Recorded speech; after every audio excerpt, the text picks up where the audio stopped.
Assalamualaikum warahmatullahi wabarakatuh. Mata pelajaran kita hari ini yaitu Al-Quran Hadis. Masih melanjutkan materi yang kemarin tentang surat Al-Alaq. Yang akan kita bahas hari ini yaitu memahami isi kandungan surat Al-Alaq. Nah, surat Al-Alaq itu bagaimana, asal usulnya bagaimana, ya, asbabul nuzulnya turun itu bagaimana.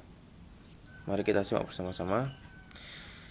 Yang pertama, surat Al-Alaq, surat yang ke-96, yaitu setelah surat At-Tin dan sebelum surat Al-Qadr. Dan ayat yang pertama turun yaitu ayat 1 sampai 5a. Ayat yang turun bertepatan dengan malam 17 Ramadan.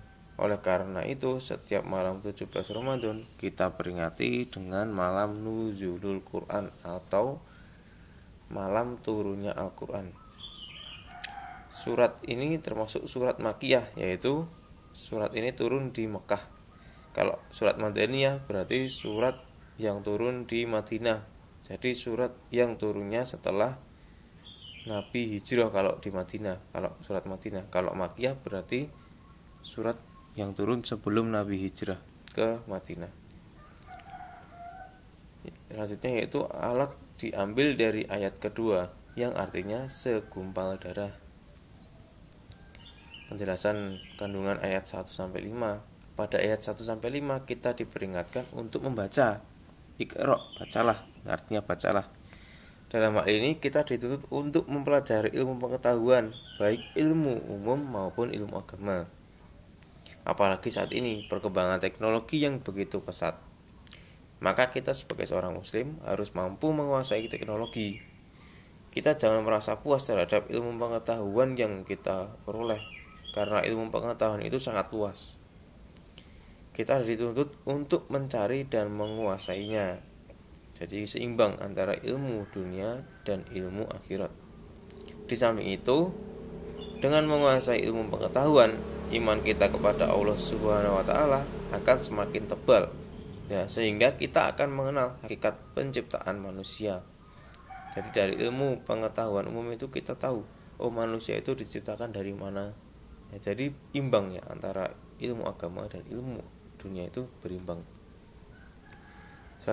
Ayat selanjutnya berisi peringatan kepada Abu Jahal yang pernah melarang Nabi Muhammad SAW untuk melaksanakan sholat.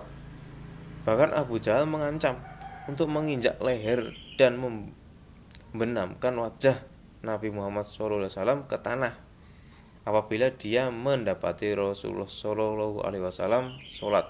Jadi ketika Nabi sholat, Abu Jahal itu mengancam. Namun kenyataannya setelah Abu Jahal melihat Nabi Muhammad SAW sedang sholat, ia mundur, tidak bisa mendekati Rasul. Kenapa? Ya, karena dia merasa ada sebuah parit dari api yang menakutkan dan menyala-nyala. Jadi takut, mundur.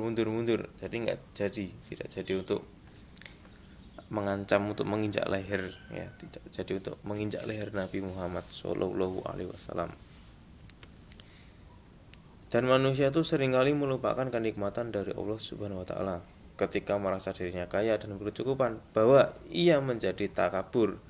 Bahkan ia menjadi takabur dan menganggap orang lain rendah karena merasa orang lain tidak ada yang mampu menandinginya.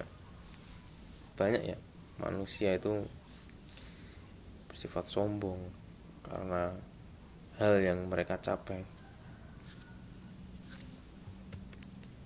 Selanjutnya ayat terakhir berisi larangan untuk mengikuti perilaku orang jahat dan berisi perintah untuk mendekatkan diri dan beribadah kepada Allah Subhanahu wa taala. Tugas hari ini tentang perilaku kita. Apa yang kalian lakukan jika kalian sedang belajar, diajak temanmu main handphone atau gawai? Nah, perilaku kamu gimana ketika kamu sedang belajar kok diajak main game, ajak main Mobile Legends, yang laki-laki? Silakan ditulis tanggapanmu, boleh di foto, nanti ditulis, difotokan ke Pak Farid, atau boleh berupa audio atau berupa video. Terima kasih. Sekian dari Pak Farid. Akhirul Wassalamualaikum warahmatullahi wabarakatuh.